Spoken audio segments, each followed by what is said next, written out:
1820. Le monde retient encore son souffle. Les tambours de guerre se sont tus, mais les échos de l'Empire résonnent dans chaque capitale d'Europe. Un homme, seul sur une île battue par les vents de l'Atlantique Sud, vit ses derniers jours. Cet homme, c'est Napoléon Bonaparte. Empereur déchu, génie militaire, légende vivante. Mais que s'est-il vraiment passé durant les 365 derniers jours de sa vie? Était-il vraiment brisé? Ou menait-il encore une guerre, secrète, intérieure, politique? Voici l'histoire des ultimes batailles de l'Aigle. Une année de complot, de douleur, de grandeur et de chute. Une année de feu et de cendres. Voici les 365 derniers jours de Napoléon. Depuis octobre 1815, Napoléon est emprisonné sur l'île de Sainte-Hélène, isolée au cœur de l'Atlantique Sud. Ce rocher volcanique, battu par les vents, est choisi par les Anglais pour une raison: personne ne peut s'en échapper. Il loge à Longwood House, une résidence humide et insalubre. Sa garde est assurée par des milliers de soldats, des navires, et surtout le gouverneur Hudson Law, son ennemi personnel.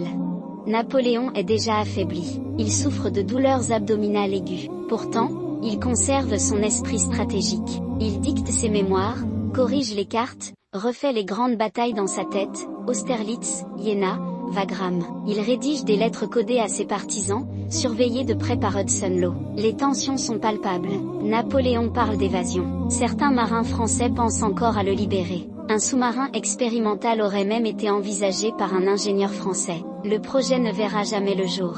Les symptômes s'aggravent: vomissements, fatigue, amaigrissement. Il suspecte un empoisonnement. Il mange peu, souvent du lait et du riz. Son fils, le roi de Rome, lui manque. Il apprend qu'il est malade lui aussi, à Vienne. Napoléon sombre dans la mélancolie, mais refuse de se montrer vaincu. Il reçoit encore ses fidèles, Bertrand, Montholon, Gourgaud. Les discussions sont vives, intellectuelles, stratégiques. Il pense toujours à l'Empire. Jusqu'au bout, il rêve d'un retour, d'une rédemption, d'un second miracle après les 100 jours.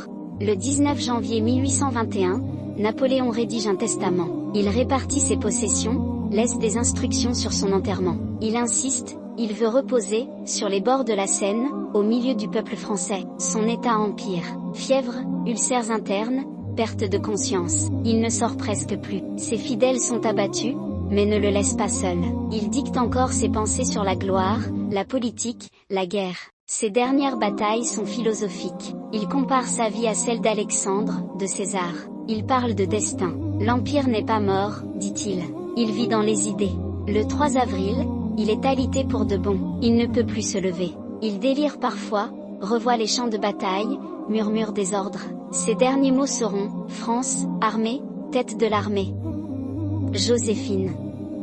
Le 5 mai 1821, à 17h49, Napoléon meurt à l'âge de 51 ans. Le monde entre dans le silence. Il est enterré à Sainte-Hélène, mais son corps sera rapatrié à Paris en 1840, aux Invalides, comme il l'avait souhaité. Il était bien plus qu'un général. Il était une idée, un feu sacré qui brûle encore dans l'histoire.